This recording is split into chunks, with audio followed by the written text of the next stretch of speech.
Good evening, America. Happy Thursday. Welcome to the latest edition of, you know it, Just the News, No Noise. I'm your host, John Solomon, reporting to you as always from the nation's capital. Now, we've got a lot to get to tonight, starting with new demands by Democrats on the final Homeland Security spending package. Yep, we got a 2-week reprieve on that. You're going to get a laugh when you hear some of the things that Democrats want. But first, Senate Majority Leader John Thune was not happy about what Democrats are doing. The leader called the demands, quote, totally unrealistic, noting that the list from Democrats went from 3 to 10 items.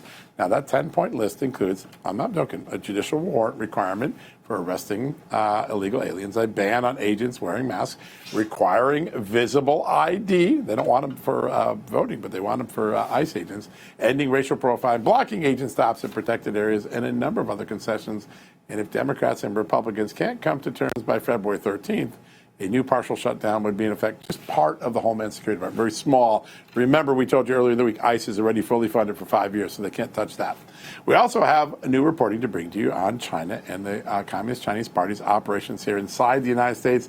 The details are pretty shocking. We'll have an entire special tomorrow night to bring you up to date on FBI Director Kash Patel. The NIH Director, Dr. Bhattacharya, is going to be here to talk about what we call China syndrome. The massive number of Chinese academics who have snuck into our universities with visas, working on highly sensitive projects. And now we've got a couple examples of Chinese nationals operating biolabs, illegal biolabs, on American soil, in homes, in suburban neighborhoods. One in California in 2023, one this past weekend in Nevada. And we were able to report today through the good reporting of Jerry Dunleavy that those two labs, they're connected. Same people involved in both. Somehow, we broke out one lab and they just moved to another place and kept it going.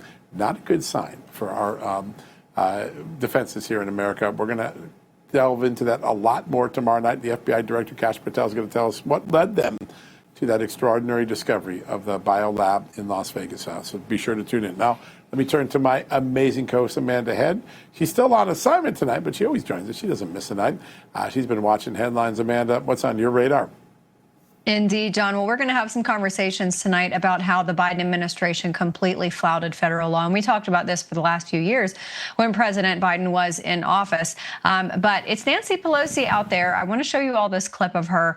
She's asserting that it's President Trump who is actually using his power to undermine the Constitution, the law of the land. It's pretty interesting what she had to say. Check it out. Let us be clear. Attacks on journalism are attacks on the American people's right to know. And attempts to undermine a free press are attempts to undermine the Constitution and democracy itself. We have a president who has crowned himself king, a Congress which has abolished itself, and a Supreme Court that has gone rogue. Our First Amendment, a free and independent press, the Fourth Estate, is essential to the survival of our republic.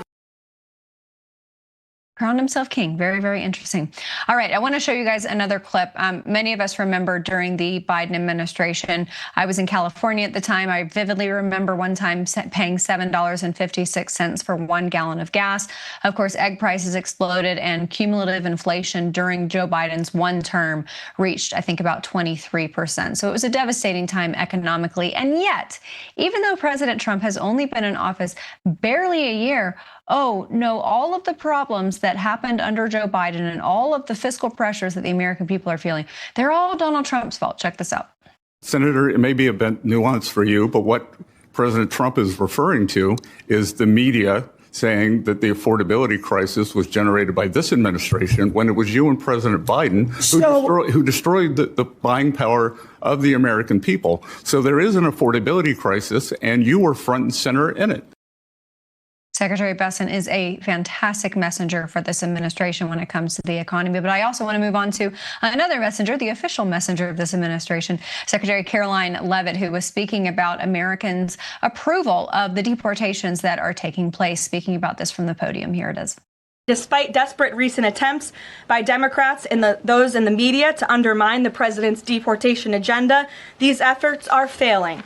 Brand new Harvard-Harris polling shows overwhelming support for President Trump's efforts to protect law-abiding citizens from criminal illegal aliens. Nearly 8 in 10 Americans say criminal illegal aliens should be deported. A solid majority also support deporting all illegal aliens, regardless of additional crimes. And John, that spans across race. And it wasn't just the Harvard Caps Harris poll. It was also a Signal poll and dozens of other polls that have showed the same results over the last few months. Absolutely. Yeah. Scott Rasmussen. 2 years of solid polling. I just want to remind all of those guys, the Nancy Pelosi's and the Chuck Schumers and the others who are literally spewing propaganda. They said voter ID was Jim Crow, and then Georgia imposed it in spite of them. Yeah, they canceled the Major League All-Star game to punish, but Georgia passed it, and you know what happened? Voting went up. Voting went up significantly. You know why? Because people trusted it. So for those, Nancy Pelosi and Chuck Schumer need to be debunked on the facts. It's not Jim Crow. It actually encourages more voting, and that's something we got to get the story out on more and more. All right, a guy who knows a thing or two about election integrity because he lives in a great state for it, Florida. He's a new member of Congress, but one of its most candid and really in the middle of a lot of the most exciting things going on. Congressman Randy Fine joins us at the top of the show today. Congressman, great to have you on the show. Thanks for having me. All right, so I want to start with these. You had me snickering and laughing just before we came on air. You have a good way of looking at this list of 10 demands that the Democrats have put on GOP. You see a silver lining, don't you? Well, I do. I mean, look, they seem to now say they want IDs for everyone. They want ICE to be able to show IDs. I presume that means they want voters to be able to show IDs when they go vote. They say they don't want people to wear masks anymore. Well, I would assume that includes the Muslim terror protesters that we see all over our country who hide their faces. I mean, they want everyone to be able to identify themselves. I assume that means the protesters should have to say who's paying them when they're out protesting. I mean, look, Democrats aren't smart. If they were, they wouldn't be Democrats. And so these demands are ridiculous, particularly when you look at the logical fallacy that they only want to apply them in certain situations. How on earth would they even enforce these? I mean, one of the stipulations is to stop racial profiling, but Border Czar Tom Homan has spoken frequently about the fact that when they go into Hispanic neighborhoods or they go to a market area somewhere in the community, it's because they have received a tip. So how do they even enforce it? Well, the goal is not to stop racial profiling. The goal is to stop deportation. So the idea is you make a set of demands that are so outrageous and so egregious, it's impossible to comply with them. Their goal is not to improve the deportation of criminal legal immigrants. Their goal is to stop all deportations for 3 reasons. Number 1, they can't win elections without illegals voting. Number 2, they'll lose so many seats in Congress because the Americans are leaving these blue states because they're sick of the craziness and they're moving to places like Florida. And number 3, they need the grift from all the welfare scams that these illegal immigrants are involved in to fund all the other nefarious activities they're involved in. They don't want better enforcement of immigration laws. They want no enforcement of immigration laws. Yeah, that turns to a favorite subject of mine, sir, because you've been all over this, and I think you describe it really well. The census, which Donald Trump in 2020 had arranged so that it would not count illegal aliens, so that people who break the law and move to states don't get the benefit of representation or financial funds, federal funding. As soon as Joe Biden came in, they reversed that. They count illegal aliens because it boosts up the apportionment and the representation. But if you take that away, and you've done the work on this, what happens to Congress if you don't count illegal aliens in these blue states?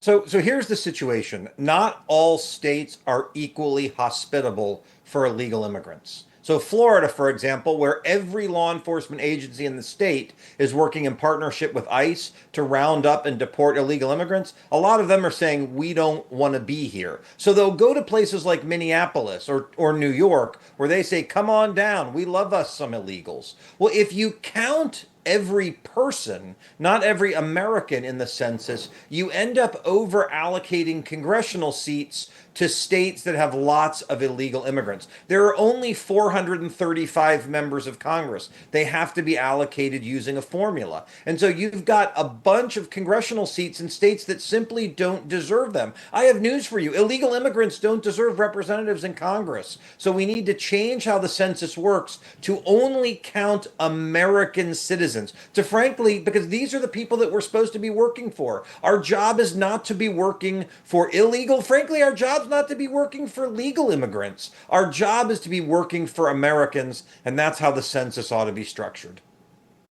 Is there a thirst in Congress amongst Republicans right now to make that a priority?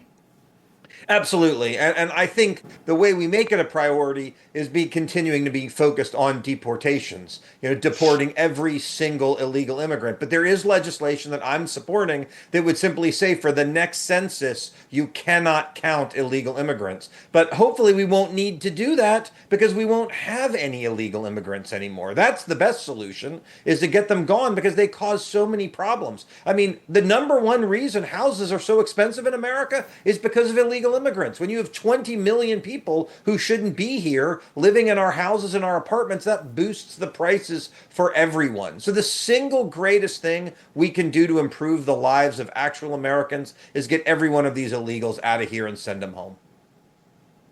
You talked about the strategy that Democrats have to get as many non-citizens on the voter rolls. They used to say that was a conspiracy theory, like Joe Biden didn't get money from China and things like that. We know now there's been audits in the last couple of years. Tens of thousands of non-citizens have made it on the rolls all across this country, Texas even, and all across. So your caucus, and Steve Scalise was on the show last night, announced this on the show last night. You're going to vote on the Save America Act, which combines citizenship checks for registration with voter ID and voting. Probably the best two-step process to make sure non-citizens don't get into the election system. Will it get through the House first? And what do you want to see done to pressure your Republican colleagues in the Senate to get it through that reluctant body?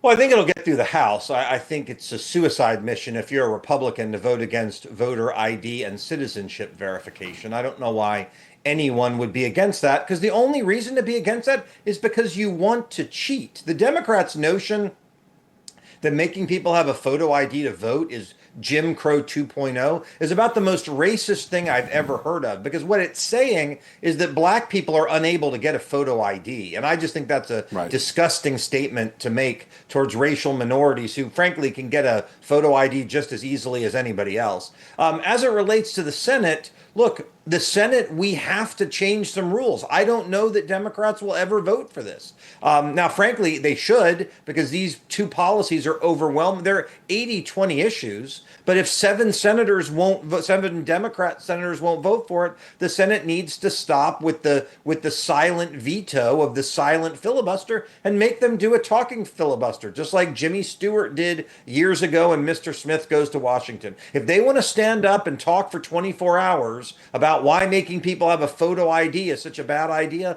let them make that argument, because it's a ridiculous argument and one the American people will wholeheartedly reject. Absolutely. And I mean, the CNN poll from just a few days ago, 76% of Black Americans and 82% of Hispanic Americans support nationwide voter ID. I don't know why they're still fighting for it. I want to get to the issue of Minnesota before we go. What we are seeing in Minnesota at this point kind of seems like the problem child of this country.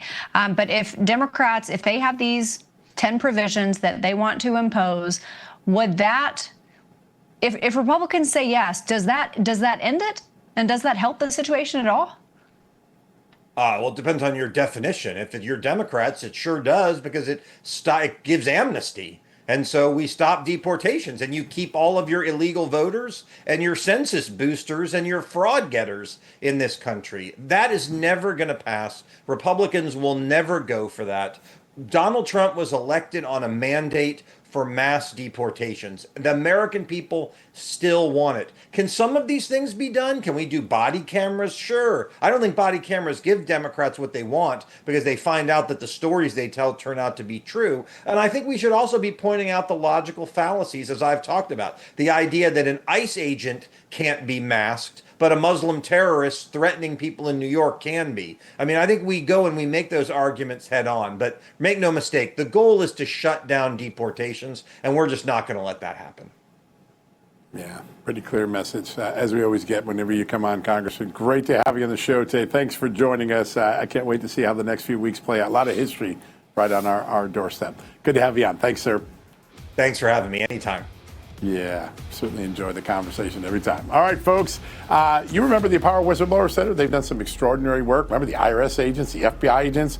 They got a new whistleblower inside the Education Department that reveals that the Biden administration was bullying local schools to push transgender men into women's sports, even though a federal judge said they couldn't do that. Tristan Levitt's going to break that story down for us. First time you've ever heard it. I think you'll enjoy it. Next, right after these messages.